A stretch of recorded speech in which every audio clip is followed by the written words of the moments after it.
की प्राप्ति कराई जाए। तो बहुत बड़े समाज का निर्माण किया गया। दक्ष को प्रजापति पद में बैठाया गया और स्वागत समारोह किया गया।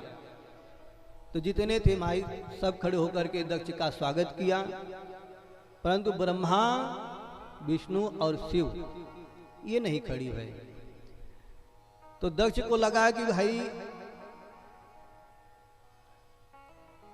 भगवान नारायण सबसे बड़े हैं, नहीं खड़े भाई कोई बात नहीं, ब्रह्मा हमारे पिता है, नहीं खड़े भाई कोई बात, पर ये तो हमारा दामाद है, इसको तो खड़ा होना चाहिए, ये हमारा स्वागत क्यों नहीं किया।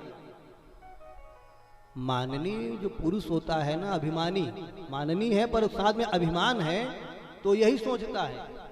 अब देखो दक्ष जब आया तो 33 कोटि देवी देवता उसके स्वागत में खड़े हैं, परंतु एक शिव जी नहीं खड़े भय, तो उसको बड़ा दुख हुआ। इतने स्वागत से पेट नहीं भरा, एक शिव जी के पीछे पड़ गया।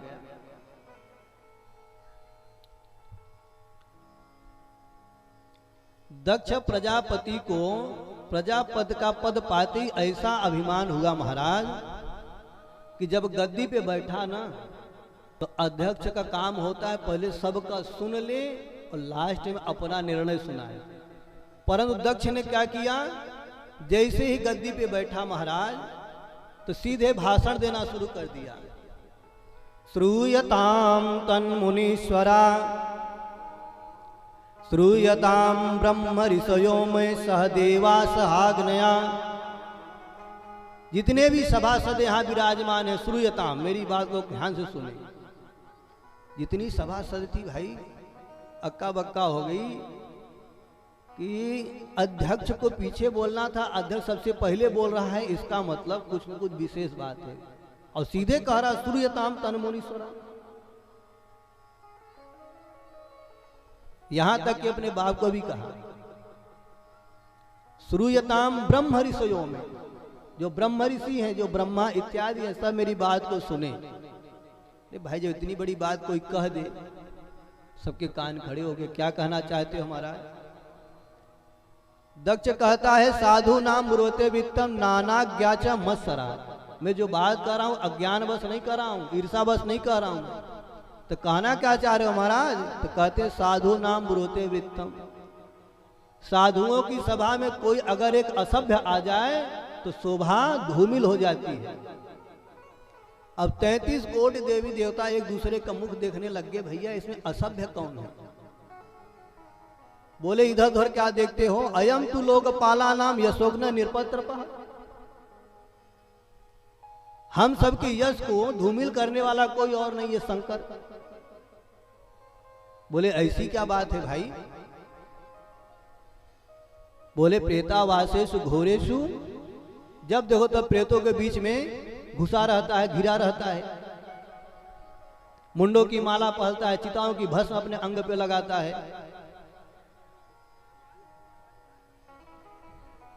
बोल भक्त वत्सल भगवान की जय। अरे उनके लड़के हैं ना राजा भैया जी। हाँ हाँ ले भैया कहीं और जाना है। हाँ हाँ पिताजी कहाँ है, पिताजी कहाँ देना देना।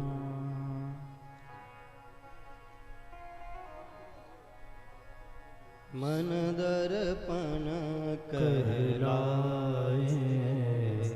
तोरा, मन दर्पण कहलाए। मनवा राम नामो कह लीजे, मनवा कृष्ण नामो कह लीजे। हो तजी कुसंग सतसंग बैठ नित, तजी कुसंग सतसंग बैठ नित। हरि चर्चा सुन लीजे, मनवा कृष्ण नाम रस पीजे। मनवा कृष्ण नाम रस पीजे।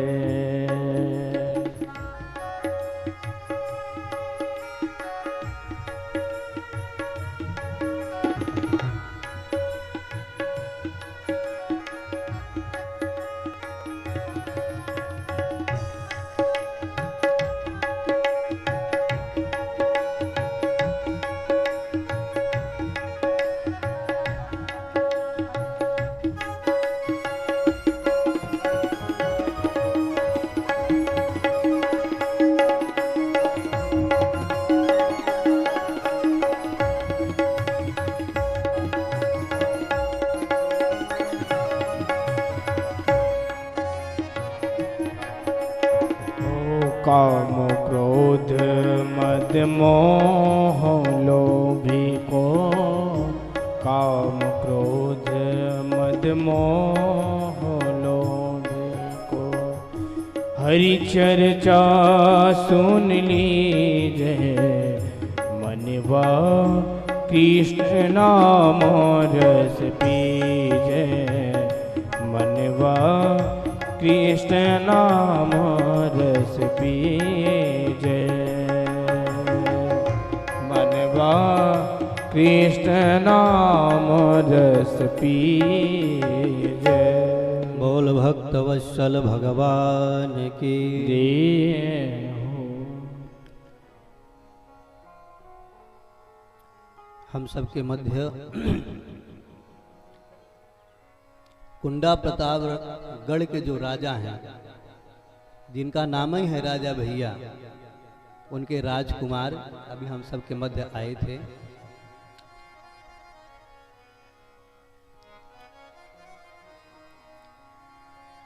राजा दक्ष अभिमान में भरा भगवान शंकर को खरी खोटी सुना रहा। भगवान शंकर तो ऐसे हैं कि कोई कुछ भी कहे उन्हें फर्क नहीं पड़ता है। भगवान को आशुतोष कहा गया है। आशुतोष तुम अवधर दानी, आरती हरऊं। भगवान शिव की शरण में कोई भी कैसा भी अगर आ जाए तो उसके आर्त यानी पीड़ा को भगवान हरण कर ले।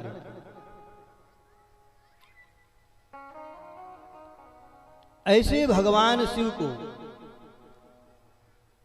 जिनके नाम में ही कल्याण छिपा हुआ, शिवम ददाति कल्याण करोति। शिव अर्थात क्या? कल्याण को देने वाला, कल्याण को करने वाला। ऐसे भगवान शिव को एक छोटे से मान सम्मान की वजह से राजा दक्ष खरी खोटी सुना रहा।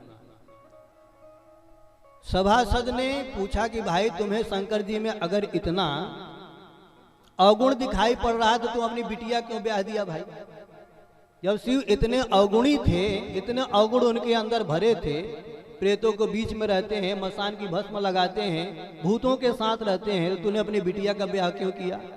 तब तो और नाराज हो गया। मैं इसके साथ कभी नहीं करने वाला था, तो हमारे पिताजी नहीं माने, इसलिए मुझे करना पड़ा।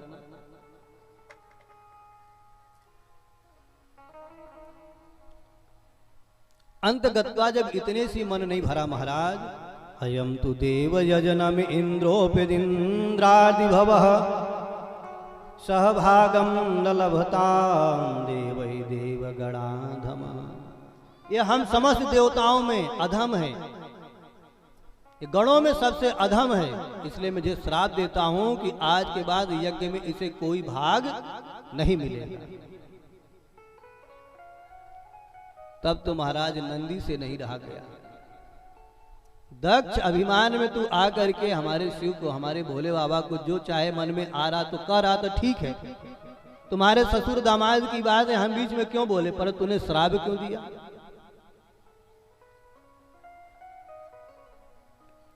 मैं भी तुझे श्राप देता हूं, जिस अभिमान में आकर के हर बात में मैं कर रहा हूं, तुझे भी बकरे का सर प्राप्त हो जाए। बकरे के जैसे हर बार तू मैं कर रहा है, तुझे बकरे का ही सर प्राप्त होगा। अब इनके पुरोहित दक्ष के पुरोहित जो थे भृगु जी, यज्ञ होने वाला था, उसमें पुरोहित बनने वाले थे ये। उनको लगा कि हमारे सामने हमारे जजमान को श्राप, मैं भी शिवगणों को श्राप देता हूं, जितने शिवगण हैं सब पाखंडी हो जाए। अब महाराज नंदी के पीछे जितने शिवगण बैठे वो भी खड़े हो गए, बाबा ये ससुर दामाद की लड़ाई तो तू बीच में हमको क्यों श्राप दिया? मैं भी तुझे श्राप देता हूं कि तू जैसे ब्राह्मण चाटुकार भिखमंगे हो जाए। भगवान शिव को लगा भैया यहाँ स्वागत समारोह हो रहा था, तो श्रापों का समारोह होने लगा। सारे गणों को शांत किया, शांत करके भगवान सबको लेके कैलाश पधारे। परंतु अभी भी दक्ष के मन का जलन नहीं खत्म हुआ। अब कैसे किस प्रकार से बदला लिया जाए, तो यज्ञ कराया गया। यज्ञ हुआ महाराज, तो सबको बुलाया गया, परंतु भगवान शंकर के यहाँ सूचना भी नहीं दी गई। शंकर जी की वजह से बिटिया को भी नहीं बुलाया गया, सती को भी नहीं पूछा गया। और जैसे ही यज्ञ का समय आया महाराज, देवता अपने विमान में विराजमान होकर के चल पड़े, और चले भी तो कहां, सीधे कैलाश के ऊपर से। अरे भाई, बैलगाड़ी से जाओ, घोड़ा गाड़ी से जाओ, रथ गाड़ी से जाओ, तो उसकी एक मजबूरी है कि भाई रोड से बाहर नहीं जा सकता। ट्रेन गाड़ी से जाओ तो आप उसकी मजबूरी को पटरी छोड़ के नहीं जा सकती। परंतु अगर आकाश मार्ग से आप फ्लाइट से जा रहे हो, कोई आपत्ति विपत्ति आए तो दिशा बदल दिया जाता है कि नहीं? जहाज तो अपना दिशा बदल सकता है ना, ऊपर से जाना है तो। देवता विमान से जा रहे हैं, पर जा कहां से रहे हैं? सीधे कैलाश के ऊपर से। अरे भाई, जो ससुर दामाद में खींचातानी हो रही है, मन मटोप हो रहा है, थोड़ा साइड से चले जाते, जनाना जरूरी था कि हम वहां जा रहे हैं। पर दो रिश्तों के बीच में जब कोई दरार पड़ता है तो तीसरा उसका बराबर फायदा उठाता है। उसकी औकात हो चाहे न हो, पर मजबूरी का फायदा जरूर उठाएगा। हर कोई जानता है कि शंकर अगर तीसरी नेत्र खोल दें तो सब भस्म हो जाएंगे, परंतु मजबूरी फायदा उठा रहे। जा कहां से रहे हैं? सीधे शिव जी के ऊपर से, कैलाश के ऊपर से। अच्छा चलो ठीक है, जा रहे तो चुपचाप चले जाते, नहीं। सुर सुंदरी करें कल गाना, अप्सराएं झूम रही हैं, नाच रही हैं, पखावा मृदंग बज रहे हैं, क्या भैया धीरे धीरे ना। और इतनी सुंदरता से, इतनी मधुरता से, इतनी तीव्रता से, इतनी ऊंचे स्वर में बजा रहे हैं कि सुनत श्रवण छूटे ही मुनि ध्यान, बड़े बड़े ऋषियों का ध्यान टूट जाए, ऐसे पखावज बजाए जा रहे हैं, मृदंग बजाए जा रहे हैं। ये हुआ कि भाई ये क्या हो रहा है?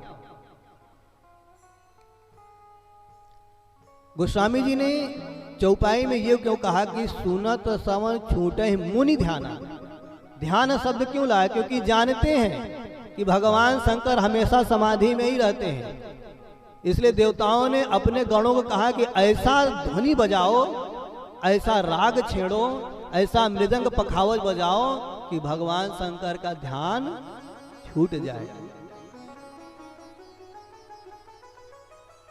सुनत श्रवण छूटे ही मुनि ध्याना। परंतु भगवान शिव तो अपनी तुम पुनि राम राम दिन राती, भगवान तो अपने अखंड भगवान राम नाम में मस्त हैं। परंतु सती का मन चल गया, सती जी से नहीं रहा गया, तो इशारे में पूछा कि आप सब कहां जा रहे हो सुबह से? दूसरी देवांगनाओं ने, देवियों ने कहा कि तुम्हें पता नहीं, तुम्हारे पिता के यहाँ यज्ञ हो रहा, हम वहीं जा रहे हैं, हमको निमंत्रण आया। सती जी को बड़ा आश्चर्य लगा कि बताओ, हमारे पिता के यहाँ हो रहा, हमें को पता नहीं। और भगवान शंकर तो हमारे समाधि में, पता नहीं कब इनकी समाधि छूटे, क्या करें? कभी शंकर जी की तरफ देखती तो कभी देवताओं की तरफ देखते, कभी विमान की तरफ देखते, कभी शंकर जी की तरफ देखती। ऐसी दुविधा आप करें क्या? बिना आज्ञा के जा नहीं सकती, अब बिना निमंत्रण शंकर जाएंगे नहीं, शंकर जाएंगे नहीं तो हमको आज्ञा देंगे नहीं, बिना आज्ञा के हम जा भी नहीं सकती। ऐसी दुविधा। और जाएंगे जरूर, क्योंकि पिता के घर में है। अरे भाई, चाचा के घर होता, पड़ोस के घर में होता तो बात अलग थी। सगे पिता के यहाँ हमारी सब बहनें जा रही हैं, 16 के 16 बहनें जा रही हैं, 15 के 15 हम ही रह जा रही हैं। हमारे यहाँ निमंत्रण क्यों नहीं आया? हो सकता भाई डाक के द्वारा भेजा गया हो, यहाँ तक न पहुंचा हो। एक बार शंकर जी से अनुनय विनय किया जाए। तो जाकर के भगवान शंकर के चरणों में बैठी और चरण दबाने लगी। भगवान ने आंख खोला तो भगवती सर नीचे करके चरण दबा रही थी। तो भगवान ने बड़े प्यार से पूछा, देवी क्या बात है?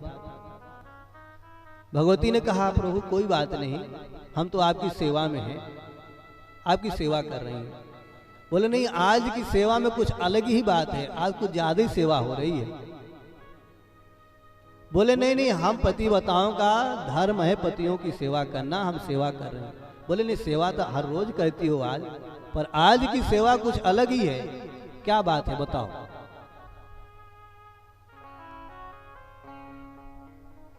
सती ने हाथ जोड़ के प्रार्थना किया, प्रभु प्रजापतस्ते शशुरस्य शाम्पदम् निर्यापितो यज्ञमहोत्सवः किल वयं च तत्ताभिशराम वामते यद्यार्थतमि विबुधा व्रजन्ते ही। प्रभु ऊपर देखो, ऊपर क्या है? ऊपर भगवान ने ऊपर देख के नीचे दृष्टि कर ली। अरे इन विमानों को देखो, भगवान ने कहा विमान तो देवताओं के हैं, कहीं न कहीं देवता आते जाते रहते हैं।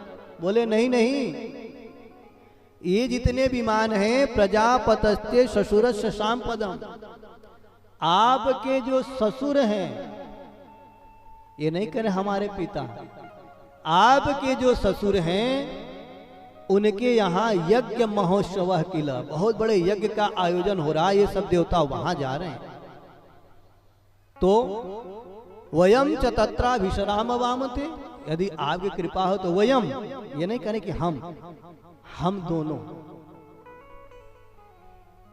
भगवती ऐसी बात बना रही हैं, कोई चीज अपने पे नहीं ले रही। पहले क्या कहा? प्रजापतस्ते ससुरस्य शाम्पदम्, आपके जो ससुर हैं प्रजापति, उनके यहाँ यज्ञ महोत्सव किला, बहुत बड़े यज्ञ का महोत्सव हो रहा है। फिर वयम च तत्रा विश्राम वामते, वयम अर्थात हम दोनों वहां चलते हैं। भगवान शिव ने कहा देवी चलना तो चाहिए, परंतु यह अनुचित नहीं नेवत पठावा, यह तुम्हारे पिता ने यह उचित नहीं किया, उन्होंने निमंत्रण हमें नहीं दिया, इसलिए देवी हम तो कहीं नहीं जाने वाले। अगर निमंत्रण आया होता, 3 देवताओं से पहले हम वहां पहुंच जाते आपको लेकर के।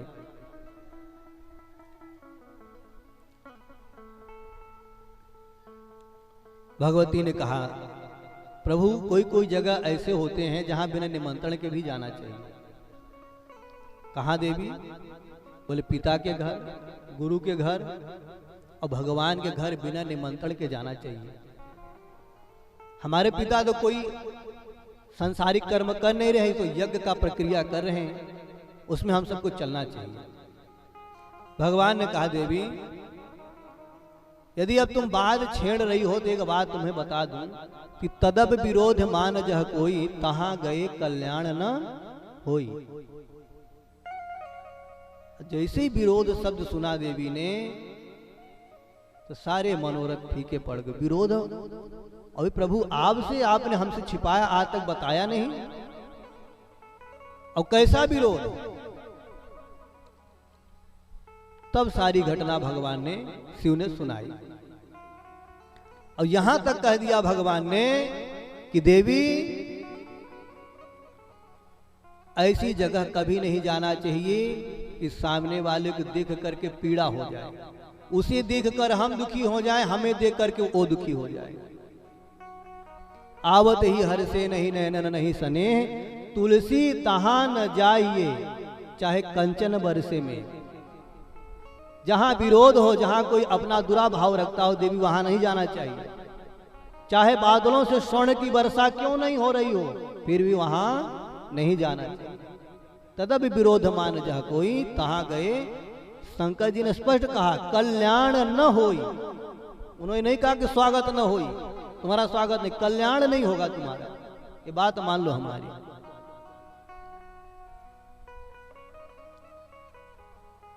भगवती मुंह लटका ली।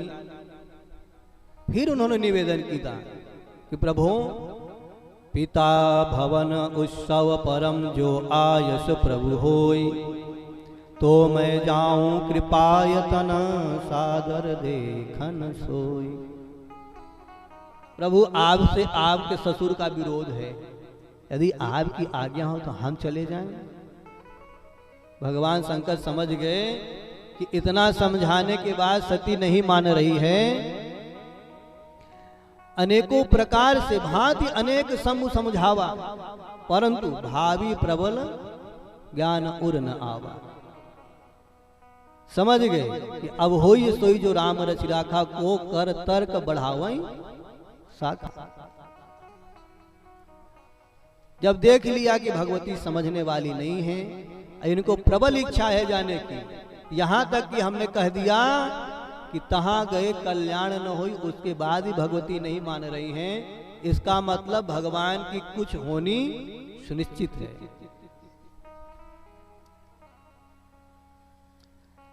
तब अपने मुख्य गणों को दे करके भगवती को विदा किया। भगवती जा तो नहीं है, पर मन ही मन सोच रही है बिना शिव के हम जा रही हैं। भगवान ने ऐसे ऐसे बातें भी कही हैं, परंतु क्या करें, बार बार यज्ञ तो होगा नहीं। हमारी सबरी बहनें, हमारी सबरे रिश्तेदार नातेदार आए होंगे, नहीं जाएंगे तो जीवन भर के लिए हो जाएगा कि फलाने आए नहीं। जा रहे हैं, पहले सबसे पहले पिता से ही पूछूंगी ऐसा क्यों किया हूं। मैं तो उनकी सबसे लाडली बेटी हूं, सबसे छोटी बेटी हूं, अब मुझे ही त्याग दिया पिता ने।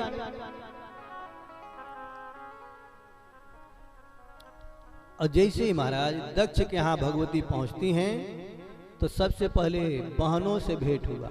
अब बहन मिली कैसे, तो भगनी मिली बहुत मुस्काता, बोली कम मुस्काई ज्यादा, बहुत मुस्काता। अरे सती, हम तो सोच ही रही थी कि पिताजी ने आपको क्यों नहीं बुलाया। व्यंग के बाण चला करके बातों से, और सबरी बहने खिलखिला के हंसने लग गई। सती को और दुख हुआ, बहुत बुरा लगा। और जैसे ही भवन में जाके मिली,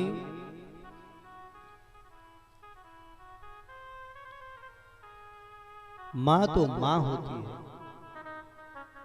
सती के न आने का दुख अगर किसी को था, वो था उनकी मां को। मां मन ही मन कक्ष में बैठ करके, भवन में बैठ करके सोच रही थी कि हमारी सबरी बेटियां, सबरे रिश्तेदार, सबरे दामाता आए, पर एक सती और शिव नहीं आए। दक्ष न जाने ऐसा क्यों कर रहे हैं।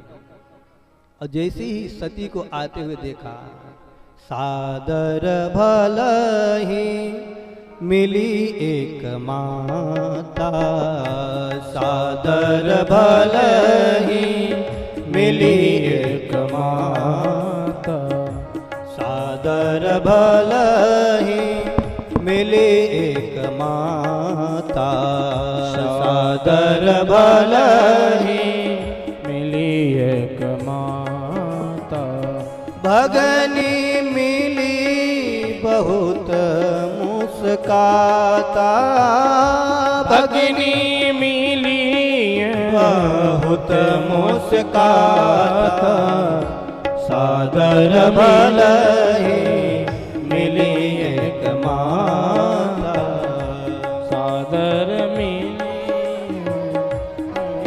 एक माता। सादर भलहि मिली एक माता। मां ने जैसे ही भगवती को आते हुए देखा, सती को सीने से लगा लिया।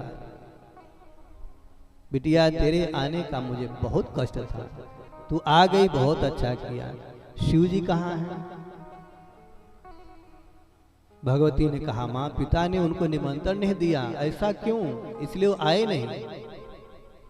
अरे विरोध था, तो विरोध किसके यहाँ नहीं होता। विरोधाभास को कभी गांठ लगा के रखने से रिश्तेदारी नातेदारी चलती है क्या? कहाँ है पिता? बोले यज्ञशाला में। मैं जा रहे हूं, उनसे पूछती हूँ जो है। और जैसे ही यज्ञशाला में आई भवानी, तो क्या देखा कि यज्ञशाला में महाराज छोटे से छोटे देवी देवताओं को स्थान और उनको भाग और भोग प्रदान किया गया, परंतु शंकर जी का कोई नाम निशान नहीं है। अब जब ये भगवती ने देखा जो बात शिव जी ने कहा, तहां गए कल्याण न होई। सती को ये तो था कि विरोध है, पर इतना विरोध है कि उनका स्थान, उनका भाग, उनका भोग ही हटा दिया गया। इतना विरोध, भगवती को बहुत दुख हुआ। अरुद्र भागम तमवेक्ष चाध्वरम पित्रा च देवा कृत हेलनम विभो। अब भगवती से नहीं रहा गया। भगवान ने जो बातें कही सब उनके चित्त पे चढ़ गया, सब याद आने लग गए। अब भगवती ने ललकार लगाई। अब उसने पिता नहीं कहा, ए दक्ष, तूने जो अपराध किया है तुझे इसका दंड भोगना पड़ेगा। अरे जिस शिव के नाम में ही कल्याण छिपा हुआ हो, तुमने उसी से विरोध कर लिया। मैं तो तुझे अपना पिता समझ के आई थी, तू तो मेरे ही पति का विरोधी निकल गया। जिन देवी देवताओं को द्वारपाल के रूप में माना जाता है, तूने उनके भी भोग भाग लगाए, उनको भी स्थान दिए, परंतु जिस शिव को दूसरे स्थान, तीसरे स्थान पर रखा जाता, उनका तूने नाम निशान मिटा दिया।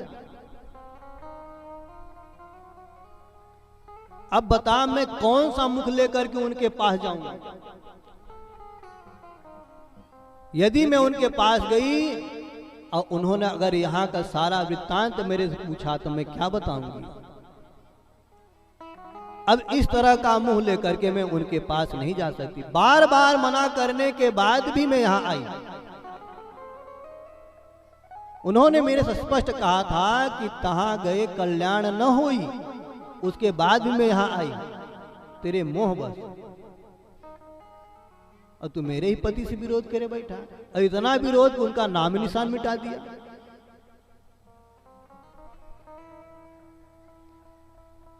परंतु ये भी तेरे द्वारा शरीर उत्पन्न है, इसके द्वारा मैं तुझे कुछ कर भी नहीं सकती। तू मेरा पिता है, चाहे जैसा है, तेरे द्वारा ये शरीर उत्पन्न हुआ है।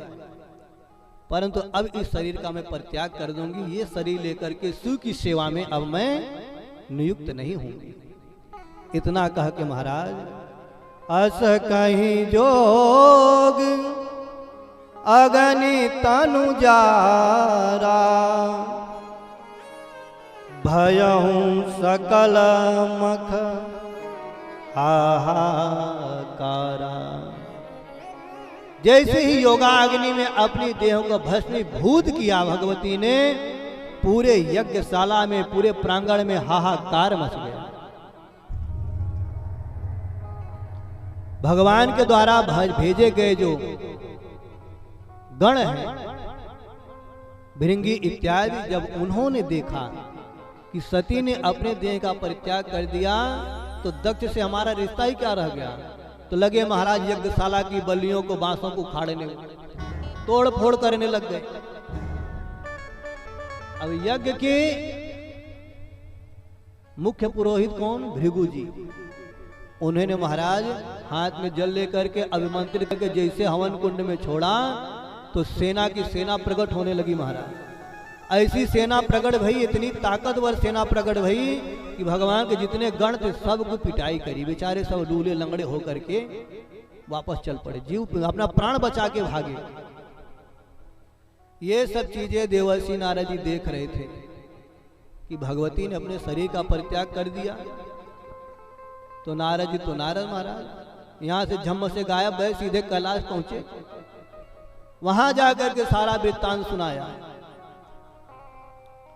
और जैसे ही भगवान शिव ने सुना कि अब सती नहीं रही, जब सती नहीं तो रिश्ता काहे का, भगवान ने क्रोध किया, अपनी जटा उखाड़ के जैसे ही महाराज, कालम महाकाल कालम कृपालम गुणागार संसार पारम तो, महाकाल ने जैसी अपनी जटा को उठा करके धरती पे दे मारा, भयंकर भगवान शिव के ही स्वरूप में वीरभद्र नामक गण प्रकट हो गया। बोल वीरभद्र भगवान की जय हो।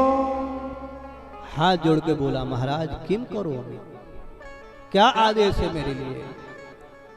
भगवान शंकर ने आदेश दिया, दक्षम सह यज्ञम जहि, दक्ष को उसके यज्ञ सहित नष्ट कर दो। इतना सुनते ही महाराज इतने वेग से चला, इतने वेग से चला कि त्रिभुवन कांप गया उसके चलने से। यज्ञशाला में बैठे हुए जो देवी देवता आए थे पूरी भंडारा खाने, अब थर थर कांपने लगे। इतना वेग से चला महाराज, पूरे आकाश मंडल में धूल ही धूल, मिट्टी ही मिट्टी हो गया। मानो प्रलय काल की आंधी आ गई हो। एक दूसरे में बातचीत होने लगा, भैया लग रहा कि आंधी तूफान आने वाला है। बोले नहीं, आंधी तूफान का तो समय है नहीं। एक ने कहा गैया चारण का समय, गैया ढेर सारी कहीं से जा रही होंगी। तो बोले गैया चारण का समय ही नहीं है, मध्याह्न है अभी तो। सब अपने अपने मध्य को रख रहे हैं। अरे चोरों का समूह भाग रहा होगा। बोले चोरों के समूह के भागने से इतनी धूल माटी? इतना विचार कर ही रहे थे महाराज, वीरभद्र शिव गणों को लेकर के यज्ञ मंडप को घेरने लग गया। अब तो जितने देवी देवता थे सब प्राण बचा के भागने लग गए दक्ष की यज्ञशाला से। वीरभद्र ने कहा कोई बचना नहीं चाहिए, सबको पकड़ के लाया जाए। सबको पकड़ा गया महाराज, सबको। किसी की आंख फोड़ दी गई, भृगु जी की दाढ़ी उखाड़ ली गई, पूखा देवता की आंख, किसी की दांत, किसी के हाथ, किसी के पांव, किसी के कान, सबको अंग भंग कर दिया गया। दक्ष ने अब देखा कि मेरे यज्ञशाला का विध्वंस हो रहा है तो तलवार लेके खड़ा हो गया महाराज। भयंकर युद्ध हुआ वीरभद्र में और दक्ष में, भयंकर युद्ध। दक्ष कोई साधारण नहीं, ब्रह्मा का मानस पुत्र है, ब्रह्मा का मानस पुत्र। भयंकर घनघोर युद्ध हुआ काफी समय तक महाराज। अंत गत्वा वीरभद्र ने दक्ष को अपने हाथों से पकड़ के मुंडी को ऐसे मरोड़ के तोड़ के महाराज हवन कुंड में स्वाहा कर दिया। जय जयकार कहते समस्त गण भगवान के यहां वापस आ गए। बोल शंकर भगवान की जय हो। अब यज्ञ अधूरे में रुक गया। जितने देवी देवता थे सब ब्रह्मा जी के पास गए, महाराज कृपा करो। तो जो चमकीले भड़कीले बड़े बड़े अच्छे देवी देवता थे बेचारे सब काने कूते कुंवरे लूले लंगड़े हो गए। क्या किया जाए महाराज? बोले महाराज कृपा करो, देखो सब इतने अच्छे अच्छे देवता थे, सुंदर सुंदर, सब अंग भंग हो गए, इनको ठीक करो। ब्रह्मा जी ने कहा हम कठपुतलियां बनाते हैं मनुष्यों की, देवताओं की नहीं दे। ये तो भैया जिसने तोड़ फोड़ किया उसी के पास चलो। अरे महाराज वो रुद्र रूप देख करके हम थर थर कांप रहे, हम नहीं जाने वाले।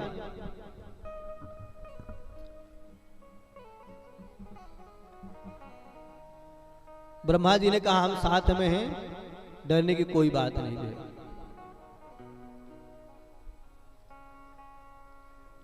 समस्त देवता भगवान ब्रह्मा को लेकर शिव के पास पहुंचे। कमला आसन में भगवान शांत स्वरूप में विराजमान। ब्रह्मा जी ने कहा महाराज इन पे कृपा करो। भग देवता की आंखें फूट गई, पूखा देवता के दांत तोड़ दिए गए, भृगु जी की दाढ़ी उखाड़ ली गई, और सब जितने देवी देवता वहां भंडारा खाने गए तो सबको अंग भंग कर दिया गया, तोड़ फोड़ दिया गया। महाराज इनको ठीक करो। बोले भैया जो तोड़ फोड़ दिए गए, अंग भंग हो गए, अब जो हैं वैसे रहेंगे। हाँ आशीर्वाद देते हैं, सबका काम चलेगा। चलो महाराज ये तो ठीक है, परंतु जो यज्ञ अधूरा पड़ा है राजा दक्ष के द्वारा, दक्ष जैसा भी हमारा बेटा है, हम पिता होने के नाते आपसे प्रार्थना करते हैं उसके यज्ञ को पूर्ण किया जाए। बोले भाई हम पूर्ण करेंगे, हमको क्या मिलेगा, हमारा तो वहां भाग ही नहीं है। उसने तो हमें श्राप दे रखा है तुम्हारे बेटे ने। बोले महाराज श्राप दे रखा है, हम समस्त देवता आज नियुक्त होकर के ये निर्णय लेते हैं कि यज्ञ की पूर्णाहुति के बाद जो भी शेष बच जाएगा वो सब आपका। यज्ञ के पूर्णाहुति के बाद जो भी मटेरियल, जो भी वस्तु, जो भी खाद्य सामग्री बच जाएगा वो सब आपका। भगवान को लगा कोई बात नहीं, जो ही राम सो ही राम, कुछ तो मिल रहा है। भगवान शंकर ब्रह्मा जी के साथ समस्त देवताओं को लेकर के यज्ञशाला पहुंचे। बोले भाई पूर्णाहुति करो। बोले पहले यजमान को बुला। बोले यजमान तो मरा पड़ा है। बोले कहाँ? बोले ये इधर। बोले उठा के लाओ। अब यजमान को उठा के लाया गया। धड़ तो है, सर है ही नहीं। बोले सर कहाँ? बोले सर तो स्वाहा हो गया। अब बिना सर के कैसे भाई पूर्णाहुति होगी? खंडित व्यक्ति को भी हवन करने का अधिकार नहीं है, हवन में बैठने का अधिकार नहीं है, तो उसका पूरे मुंडी ही गायब है। सरकार अब आप ही कुछ उपाय सोचो। तो उस यज्ञ में जो बकरे की बलि दी गई थी, उसी मुंडी को उठा करके दक्ष के धड़ पे लगा करके चंद्रमा से अमृत पोंछ करके जैसे ही गले पे भगवान शिव ने हाथ फेरा, प्राण वापस आ गए। बोल शंकर भगवान की जय हो। अब बकरे का मुंह लगा है। दक्ष को अगर बकरे का मुंह लगा है तो बकरे की आवाज में स्तुति कर रहे हैं, परंतु जो उन्होंने सती के साथ किया था महाराज, उसकी उन्हें बहुत ग्लानि हो रही है, बहुत उन्हें पीड़ा हो रही है। इतना सब कुछ मैंने किया, मेरी वजह से मेरी बेटी, इनकी धर्मपत्नी सती अग्नि दाह कर ली, और फिर भी शंकर जी ने मुझे जीवित कर दिया। इतनी करुणा। अब दक्ष से नहीं रहा गया। सारा बैर भुला करके, सारी ईर्षा दोष को दूर करके, भगवान के चरणों को पकड़ के भगवान शंकर से उनकी शरण में आने की, उनकी शरण में आकर के उनसे प्रार्थना कर रहा है। बोल शंकर भगवान की जय हो। ओ शिव भोले भंडारी, शिव भोले भंडारी, शरण हम आए तिहारे। शिव भोले भंडारी, शरण हम आए तिहारे। शिव भोले भंडारी, शरण हम जय हो आए तिहारे। आए तिहारी भोला, आए तिहारी, आए तिहारी भोला, आए तिहारी, आए तिहारी भोला, आए तिहारी, आए तिहारी भोला, आए तुम्हारी। रखियो लाज हमारी, रखियो लाज हमारी, शरण हम आए तिहारी। जय हो। रखियो लाज हमारी, शरण हम आए तुम्हारे। शिव भोले भंडारी, शरण हम आए तिहारे। हरि बोल।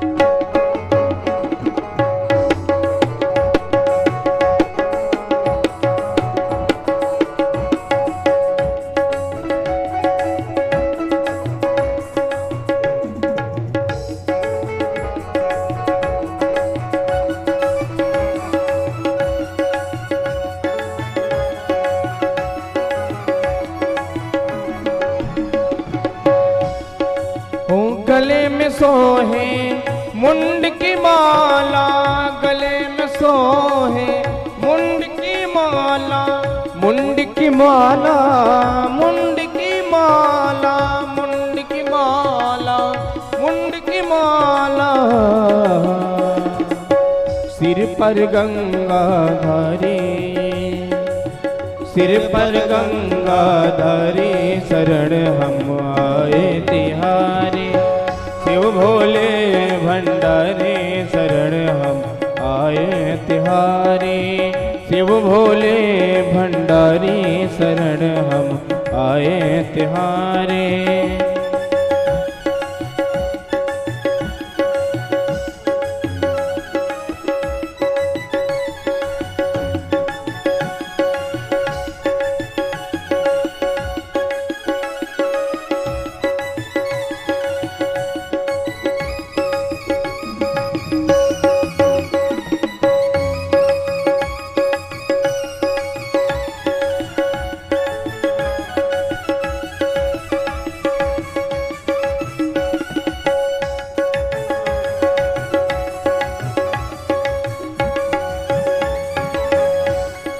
हो बाम भाग जग जननी विराजे, बाम भाग जग जननी विराजे, जननी विराजे शिव जननी विराजे। शंकर डमरू धारी, शंकर डमरू धारी शरण हम आए तिहारे। शिव भोले भंडारी शरण हम आए तिहारे। रखियो लाज हमारी शरण हम आए तिहारे। आए तिहारी भोला आए तिहारी, आए तिहारी भोला आए तिहारी। रखियो लाज हमारी शरण हम आए तिहारे। शिव भोले भंडारे शरण हम आए तिहारे। जय हो जय हो।